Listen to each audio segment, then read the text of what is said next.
psikolinguistik dan objek kajian psikolinguistik. Secara etimologis, istilah psikolinguistik berasal dari dua kata, yakni psikologi dan linguistik. Seperti kita ketahui, kedua kata tersebut masing-masing merujuk pada nama sebuah disiplin ilmu. Secara umum, psikologi sering didefinisikan sebagai ilmu yang mempelajari perilaku manusia dengan cara mengkaji hakikat stimulus, hakikat respon, dan hakikat proses-proses pikiran sebelum stimulus atau respon itu terjadi. Pakar psikologi sekarang ini cenderung menganggap psikologi sebagai ilmu yang mengkaji proses berpikir manusia dan segala manifestasinya yang mengatur perilaku manusia itu. Tujuan mengkaji proses berpikir itu ialah untuk memahami, menjelaskan, dan meramalkan perilaku manusia. Linguistik secara umum dan luas merupakan suatu ilmu yang mengkaji bahasa. Menurut Bloomfield, bahasa dalam konteks linguistik dipandang sebagai sebuah sistem bunyi yang arbitrary, konvensional, dan dipergunakan oleh manusia sebagai sarana komunikasi. Hal ini berarti bahwa linguistik secara umum tidak mengaitkan bahasa dengan fenomena lain. Bahasa dipandang sebagai bahasa yang memiliki struktur yang khas dan unik. Munculnya ilmu yang bernama psikolinguistik tidak luput dari perkembangan kajian linguistik.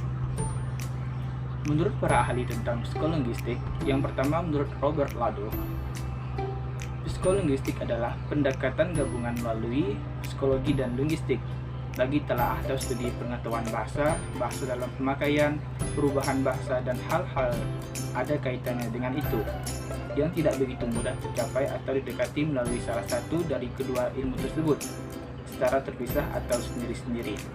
Sedangkan yang kedua menurut Emon Batts, dengan singkat dan tegas mengatakan bahwa psikolinguistik adalah suatu ilmu yang meneliti bagaimana sebenarnya para pembicara atau pemakai suatu bahasa membangun, mengerti kalimat-kalimat bahasa tersebut.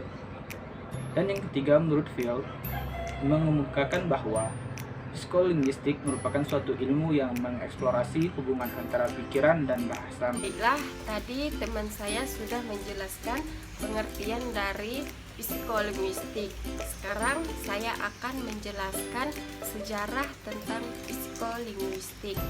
Nah, pada awal perkembangannya, psikolinguistik itu bermula dari adanya pakar linguistik yang berminat pada psikologi dan adanya pakar psikologi tersebut yang berkecimpungan dalam linguistik. Nah, dilanjutkan dengan adanya kerjasama antara pakar linguistik dan pakar psikologi, dan kemudian muncullah pakar-pakar psikolinguistik sebagai disiplin mandiri.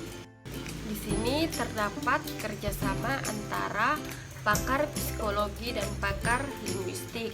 Kerjasama ini dilakukan secara langsung antara pakar psikologi dan linguistik dimulai sejak tahun 1860, yaitu oleh Heimann Steinhal, seorang ahli psikologi yang beralih menjadi ahli linguistik, dan Maria Lazarus, seorang linguistik yang beralih menjadi ahli psikologi dengan menerbitkan sebuah jurnal yang khusus untuk membicarakan masalah psikologi dari sudut linguistik dan psikologi. Menurut Steinhal, itu sebuah ilmu psikologi tidak akan mungkin hidup tanpa sebuah ilmu bahasa. Nah, itulah salah satu alasannya mereka untuk bekerja sama antara psikologi dan bahasa. Steinhal juga mengatakan bahwa salah satu jalan untuk masuk ke dalam akal manusia adalah melalui hukum-hukum asal bahasa dan bukan melalui panca indera manusia. Nah, kerjasama ini lebih erat dilakukan pada tahun 1901, tepatnya di Jerman oleh Albert Tamm, seorang ahli linguistik yang menerbitkan buku. Salah satu buku di Jerman. Buku tersebut adalah hasil dari kerjasama antara linguistik dan psikologi. Nah, selanjutnya saya akan menjelaskan perkembangan psikolinguistik.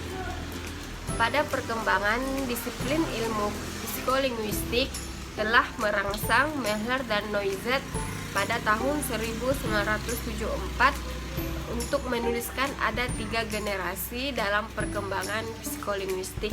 Yang pertama itu generasi pertama, yang kedua generasi kedua, dan yang terakhir generasi ketiga. Nah, yang pertama itu psikolinguistik generasi pertama ditandai oleh penulisan artikel psikolinguistik yang dirancang oleh Osgos. Nah, yang kedua itu psikolinguistik generasi kedua. Psikologi generasi ini berpendapat bahwa proses berbahasa bukanlah butir-butir bahasa yang diperoleh, melainkan kaidah dan sistem kaidahnya. Penggabungan antara Miller dan Chomsky merupakan penggabungan model linguistik tata bahasa yang relatif berbeda dengan proses psikologi. Nah, pada fase ini lebih mengarah pada manifestasi ujaran sebagai bentuk linguistik, dan ini lebih ke linguistiknya daripada psikologinya. Nah, yang terakhir itu kekurangan analisis pada psikolinguistik generasi kedua, kemudian diperbarui oleh psikolinguistik generasi ketiga oleh Wedge dalam bukunya Two Problem for the New Psycholog, memberi karakteristik baru ilmu ini sebagai psikolinguistik baru. Nah, jadi pada generasi kedua tersebut itu belum sempurna dalam kerjasama antara psikolinguistik dan psikologi dan psikologi dan linguistik. Nah, pada tahap generasi ketiga ini memperbaharui dari generasi kedua tadi. Jadi pada generasi ketiga ini sudah sempurna kerjasama antara psikologi dan linguistik, maka terjadilah psikolinguistik baru. Selanjutnya, objek kajian bahasa. Di sini ada 7 objek kajian bahasa. Yang pertama, psikolinguistik teoritis. Psikolinguistik teoritis merupakan subdisiplin psikolinguistik yang diorientasikan untuk membahas hal-hal yang berkaitan dengan teori bahasa, misalnya hakikat bahasa, ciri bahasa manusia, struktur bahasa, teori kompetensi, dan formulasi. Yang kedua, psikolinguistik perkembangan. Psikolinguistik perkembangan merupakan subdisiplin psikolinguistik yang diorientasikan untuk membahas hal-hal yang berkaitan dengan pengolahan bahasa dan pembelajaran bahasa. Sedangkan yang ketiga, psikolinguistik sosial.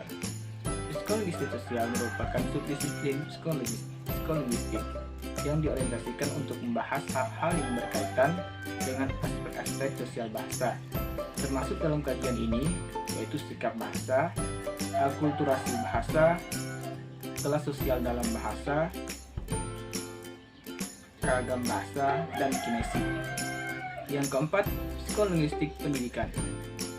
Psikolinguistik pendidikan merupakan subdisiplin psikolinguistik yang diorientasikan untuk membahas hal-hal yang berkaitan dengan aspek-aspek pendidikan secara umum, termasuk dalam hal ini peran bahasa dalam pengajaran dan peningkatan kemampuan bahasa, menyimak, berbicara, membaca, dan menulis.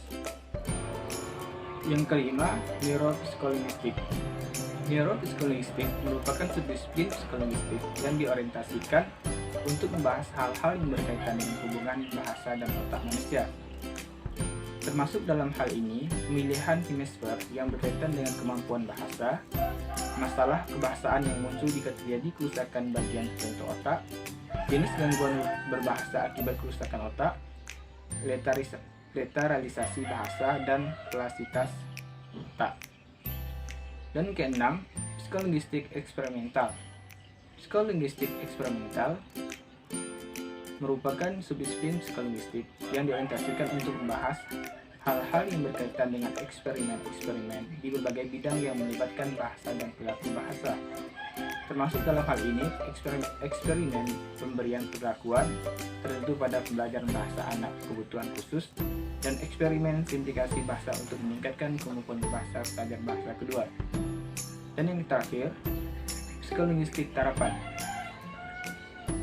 Psikologistik terapan merupakan disiplin psikologistik yang diorientasikan untuk membahas hal-hal yang berkaitan dengan penerapan temuan-temuan keenam disiplin psikologistik di atas dalam bidang-bidang tertentu.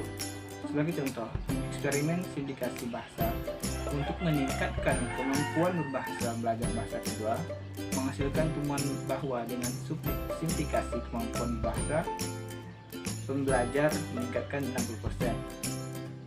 Temuan tersebut dapat diterapkan pada kegiatan pembelajaran bahasa kedua, apa saja yang karakteristiknya sama atau mirip dengan kegiatan pembelajaran